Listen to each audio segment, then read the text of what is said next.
Thanks for being with us here on Business Now. Well, it's becoming too common a story. A person passes away or becomes permanently disabled, but their super fund takes an inordinate amount of time and then insists on an astonishing amount of paperwork just to get the money paid out.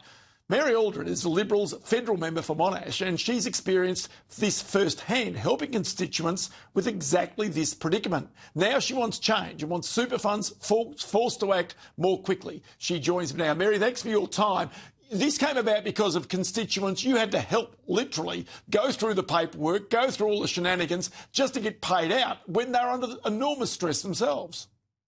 They are, and I've come to this issue through my constituents, Ross. In one case with Cbus, a lady had to wait over half a year for the death benefit payout for her late husband. It was only after I contacted the company. A couple of days later, that payment came through. Another case, a nurse who looks after cancer patients, wonderful lady. Her husband had a terminal illness. He knew he was going to pass. He was entitled to the early death benefit payout, wanted to be able to gift some of that to his children while he was alive. Australian Super deprived him of that opportunity because they messed him around and made his last couple of weeks so awful.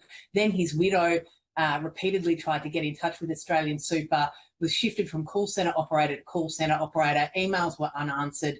8 months later, she got her payout, put a complaint into Australian Super, and Ross, get this, they offered her $50.75 in compensation for all of what they had put her through. And I've done some homework since then because I thought, oh, this is not right. It doesn't seem like a few isolated cases.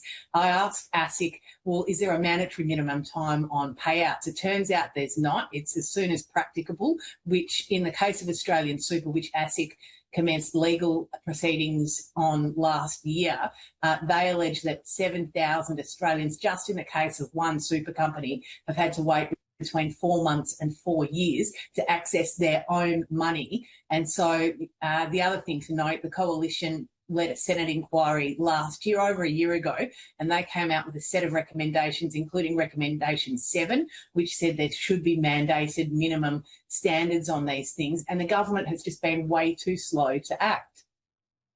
Well, I thought in that case, I thought the government said it was going to act on those minimum mandatory standards, but we have heard nothing since then. Now, this surely is right in the bailiwick of the government, given the fact that, you know, many of its own supporters are members of those industry super funds.